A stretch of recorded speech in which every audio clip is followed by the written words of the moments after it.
La primera vez que mostró su obra cosechó algún elogio y muchos insultos, pero él ha contado siempre que eso, lejos de desmoralizarle, le animó a seguir trabajando contracorriente, a desarrollar un mundo propio que ahora le hace totalmente inconfundible.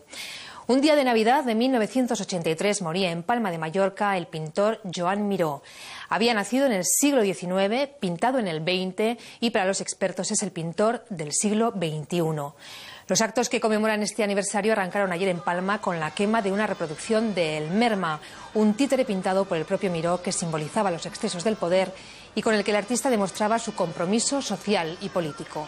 Una faceta más de un pintor muy personal para quien el arte debe servir para hacer avanzar al mundo. Un pasacalles festivo desfila por las calles de Mallorca, quizás ignorando su destino. El séquito del Merma va a morir en la hoguera. La marioneta creada por el pintor Joan Miró y el director teatral Joan Baixas acabará como siempre quisieron sus autores, devorada por el fuego. Desaparece el símbolo del poder llevado al extremo, el que destruye libertades y con el que Miró volvió a mostrar su conciencia social y política. Una faceta más de un pintor que a los 25 años de su muerte, el 25 de diciembre de 1983, sigue sin ser desvelado del todo, pese a que abrió innumerables caminos al arte. Un artista que nació arrimado al surrealismo, pero convertido, dicen los expertos, en un pintor del siglo XXI. Y por encima de todo, un pintor poético.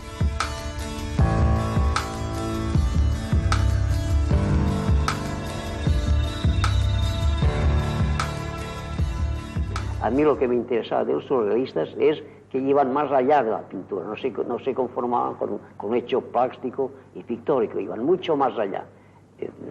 A nosotros nos interesaba a todos muchísimo, y eso se logra que los surrealistas me abrieron unas puertas para todo lo que era poesía, ¿comprendes? Cuando íbamos por el jardín y con un silencio absoluto, pues observaba un árbol o una piedra, una caracola. Después, durante la noche, como escuchaba el silencio y miraba las estrellas. Es que una persona en contacto constante con la tierra, con el mar, con el cielo, con el cosmos, con el universo. Un universo que contempla desde el mismo instante de su nacimiento. El techo de la habitación de Barcelona en que ve la luz está plagado de estrellas. Su infancia y juventud se funden con los paisajes de Palma y Mont-Roig, Tarragona. La tierra omnipresente desde sus primeros cuadros, en los que se intuyen las vanguardias que están cambiando el arte. Miró ha tenido que sortear la oposición paterna para dedicarse a la pintura, una vocación que le acompaña desde niño y que demuestra viajando con lápices y cuadernos donde plasma sus primeros dibujos. Esta curiosa visita al pedicuro, realizada con solo 8 años, es el primero que se conserva. Era un hombre tímido, introvertido y discreto. Cuando conocía a gente, pues era un hombre amable, atento, contaba chistes, me gustaba mucho que se los contaran. Era un hombre de una gran solidez, de grandes ideas propias. Sabía por dónde tenía que ir, sabía quién era su amigo, quién no es su enemigo. En la única habitación decorada de su taller de Somboter, en Mallorca, el artista cuelga junto a los lienzos de sus padres otros 2 retratos. Uno es su amigo y mecenas, Joan Prats. El otro, Pablo Picasso. El pintor malagueño es su primer contacto en París, donde Miró sobrevive a duras penas. Allí le sorprende la Guerra Civil Española. Con Picasso participará en el Pabellón de la República en la Exposición Universal de París de 1937. Junto al Guernica se exponía El Segadors, una obra hoy desaparecida en la que Miró ya ha desarrollado su universo interior. A partir de los años, a mediados de los 20, crea un lenguaje muy personal que, a pesar de que evoluciona, yo creo que todo el mundo identifica a Miró con un Miró. O sea, cuando ve una obra de Miró sabe perfectamente que está ante un Miró. Es una geografía llena de estrellas, de pájaros, de ojos y pies, de mujeres a las que acabará identificando solo por su sexo. Miró reproduce ese universo en las famosas constelaciones, surgidas de contemplar los cielos de Normandía, donde Miró se refugia al estallar la Segunda Guerra Mundial. Con el tiempo irá depurando las figuras hasta dejarlas en puro símbolo. Ese repertorio se repite a lo largo de toda su vida, cambia más formalmente que desde un punto de vista iconográfico. 25 años después de su muerte se siguen reproduciendo estereotipos sobre Miró. La impresión de que sus cuadros podría hacerlos un niño la desmontan los grandes expertos, al señalar que es uno de los artistas más difíciles de falsificar. No hay improvisación sino reflexión antes de acometer la obra, aunque los trazos aparezcan espontáneos en el momento de ejecutarla. En 1956, varios años después de volver a España, Miró se traslada a Palma, donde vive en un exilio interior que contrasta con su fama en el extranjero. Allí es simplemente el marido de Pilar Juncosa. Trabaja sin descanso, siempre en varias obras a la vez, en este taller difícil de franquear. Yo solo entré una vez en mi vida y fue una excepción porque él quería que nadie alterase el orden sacrosanto de su estudio. Era para él un lugar sagrado. Me acuerdo que un día sus amigos le dijeron: vamos a quitar este pincel de aquí para ponerlo aquí. Dieron la vuelta con él y enseguida mi abuelo dijo: este pincel va aquí. Tenía una memoria fotográfica para todo el material que utilizaba en el trabajo. Joan Gardí Artigas es uno de los pocos que traspasa esa puerta. Escultor, hijo del ceramista Llorens Artigas, los tres trabajan juntos en multitud de proyectos. Una colaboración que de manera simbólica se ha revivido esta semana, en la que Gardí Artigas ultimaba la urna en la que reposarán las cenizas de las marionetas diseñadas por Miró.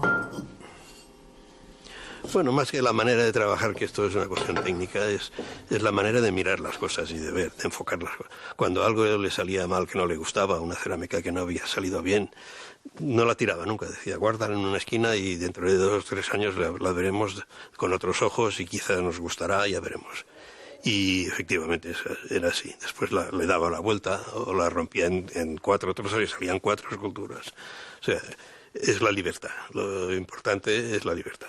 Una almendra deforme y una piedra forman una figura. Miró lo interpreta y Artigas lo traduce al bronce.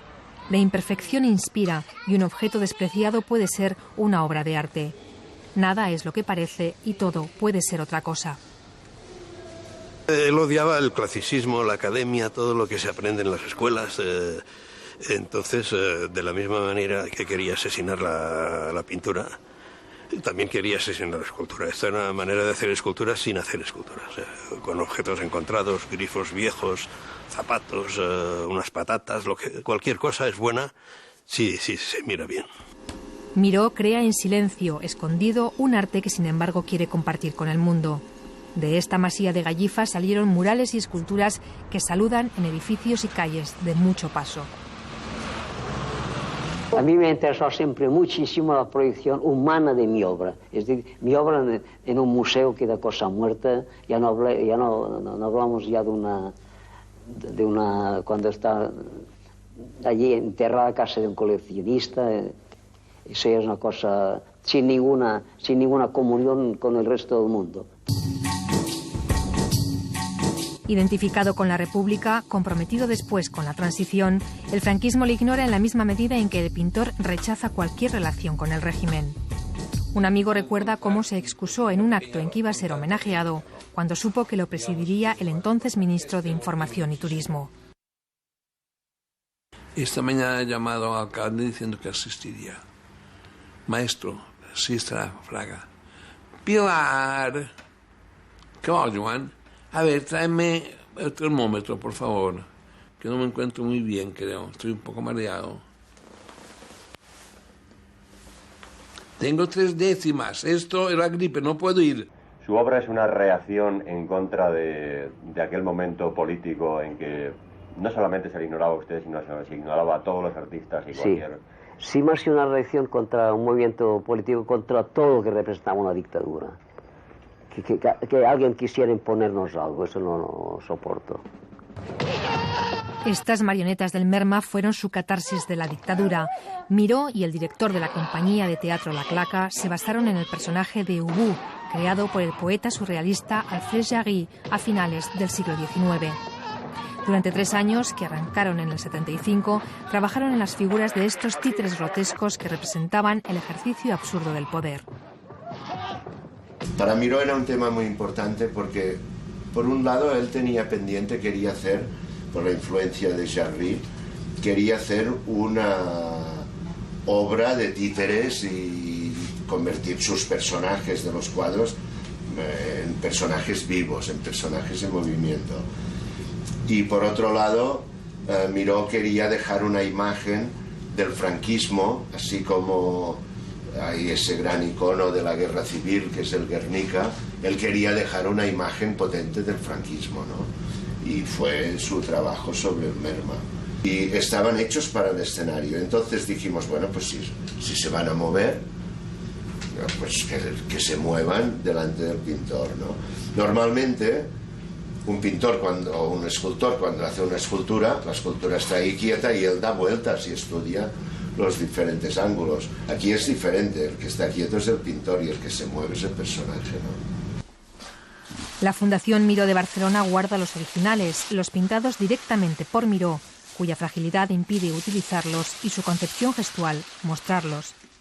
Aunque no tiene título, sin duda representa a una mujer, pero es un cuadro engañoso porque guarda una sorpresa. ¿Si me ayudas?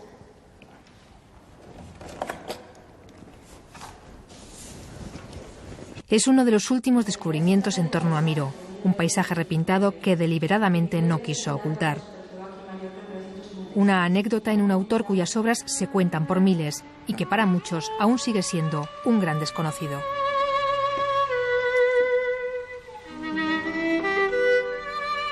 Aunque viviera en el siglo XX, dejó tantos caminos abiertos para las futuras generaciones de artistas que todavía queda muchísimo para descubrir de él. ¿Le gusta a usted esa imagen que deja? ¿Le gusta cómo está conformado este mundo de Miró? Hombre, claro, me gusta que cuando haya terminado mi vida, que deje huellas de mi vida, ¿comprendes? En el mundo futuro que deje huellas, por mínima que sea esa huella.